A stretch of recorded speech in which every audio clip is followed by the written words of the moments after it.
तुम कितनी लापरवाह हो। बेटी की शादी के गहने पैसे तक संभाल ना सकी। जतिन जी पत्नी जया पर चिल्लाए। मुझे अच्छी तरह से याद है, कल मंदिर जाते समय मैंने गहने और पैसों से भरा बैग अलमारी में रखकर बाहर से अच्छी तरह से लॉक किया था, लेकिन अब उसमें से 2.5 लाख रुपए के गहने और 2 लाख रुपए गायब हैं। बैग अपनी जगह पर वैसे ही रखा था और अलमारी बाहर से लॉक थी जैसे मैंने की थी। बैग में तो 15 तोले सोने के गहने और 5 लाख रुपए नकद थे। उसमें से 2.5 लाख रुपए के गहने और 2 लाख रुपए ही गायब हैं, जया जी ने कहा। माजरा कुछ समझ नहीं आ रहा। चोर चाहता तो पूरा बैग ले जा सकता था। जरूर किसी अपने ने ही इस वारदात को अंजाम दिया है। जतिन जी बोले। जी आप सही कह रहे हैं। अगले हफ्ते बेटी की शादी है, इतनी जल्दी सब इंतजाम कैसे होगा। वही सोने का सेट चोरी हुआ जो हमने प्रिया के लिए उसके बचपन में ही कितने अरमानों के साथ बनवाया था। पापा, हमें जल्द से जल्द पुलिस कंप्लेंट करनी चाहिए, प्रिया बोली। अरे दोपहर के 12 बज रहे हैं, ये सुभाष ड्राइवर भी अभी तक नहीं आया, जतिन जी बोले। कहीं उसी ने ही तो। इतना बोलते बोलते जया जी रुक गई। नहीं नहीं, वो ऐसा नहीं कर सकता, बड़ा भला लड़का है, जया जी ने अपने मन को समझाया। सुभाष 2 महीने पहले ही जतिन जी के यहां काम पर लगा था। तभी सुभाष हाथ में बैग लिए हुए आता है और जतिन जी के पैरों में गिर जाता है।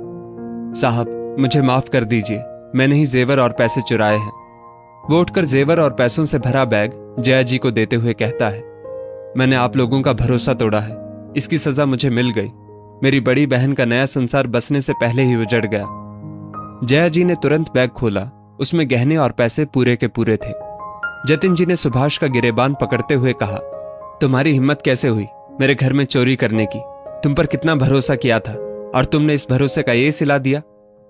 पर तुमने ऐसा क्यों किया। जया जी को कुछ आश्चर्य हुआ। सुभाष हाथ जोड़ते हुए बोला, जी मैं पेशे से चोर नहीं हूं। मेरे परिवार में हम 3 लोग हैं, माँ, मेरी बड़ी बहन गीता और मैं। पिता का निधन हमारे बचपन में ही हो गया था। मेरी माँ ने सिलाई का छोटा मोटा काम कर हमारी परवरिश की। बहन ने भी 12वीं पास होते ही ट्यूशन पढ़ाकर घर की जिम्मेदारी उठाने में माँ का सहयोग किया। पर मैं हमेशा मेहनत से जी चुराता था, ना कभी पढ़ने में मेहनत की और ना ही कुछ हुनर सीखने में। जैसे तैसे दीदी के पैसों पर ग्रेजुएशन तक की पढ़ाई की। मैं छोटी मोटी नौकरी की तलाश में था, लेकिन चप्पल घिसने के बाद भी निराशा ही हाथ लगी।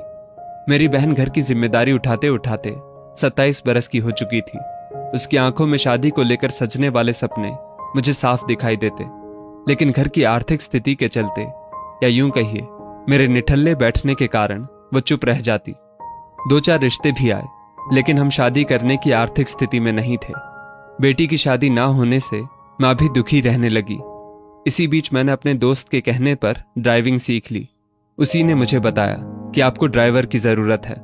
मैं अपना ड्राइविंग लाइसेंस और जरूरी कागजात लेकर आपके पास आया और आपने मुझे काम पर रख लिया। आप लोगों को बेटी की शादी की तैयारियां करते देख मुझे माँ का दुख और बहन की घुटन याद आती। मेरी बहन के लिए एक रिश्ता आया।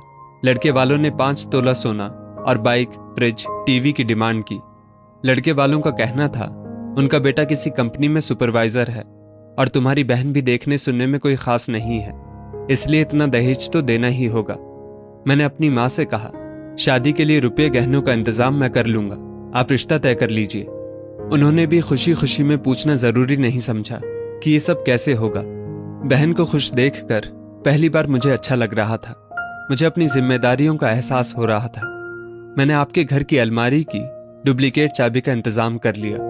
कल जब आप सब पंडित जी के कहे अनुसार पूजा करने मंदिर गए थे, तब मैंने आप लोगों को मंदिर छोड़ तुरंत आपके घर आकर चोरी जैसे घृणित पाप को अंजाम दिया। जैसे ही मैं चोरी किया हुआ बैग अपनी माँ और बहन की नजरों से बचाकर अपने घर में रखता हूँ कि फोन पर खबर आती है, बहन के मंगेतर का बहुत बड़ा एक्सीडेंट हो गया है और लड़के वालों ने इस सब का जिम्मेदार मेरी बहन को ठहराते हुए अपशगुनी कहकर रिश्ता तोड़ दिया। ये सुन मुझे लगा मेरे कर्मों की सजा मेरी बहन को मिल रही है। मुझे एहसास हुआ कि अपनी बहन की खुशियों के लिए मैंने आपकी बेटी की खुशियां छीन ली। घर में चोरी का सामान आते ही बुरी खबर सुनने को मिली। मैं आत्मग्लानि से भर गया। मैंने सोचा मेरी बहन के भाग्य में यदि शादी की खुशियां लिखी होंगी तो वो उसे मिल जाएंगी। मैंने सामान का बैग लिया और आप लोगों से क्षमा याचना करने आ गया। हो सके तो मुझे माफ कर दीजिए। मैं वादा करता हूं दोबारा ऐसा काम नहीं करूंगा।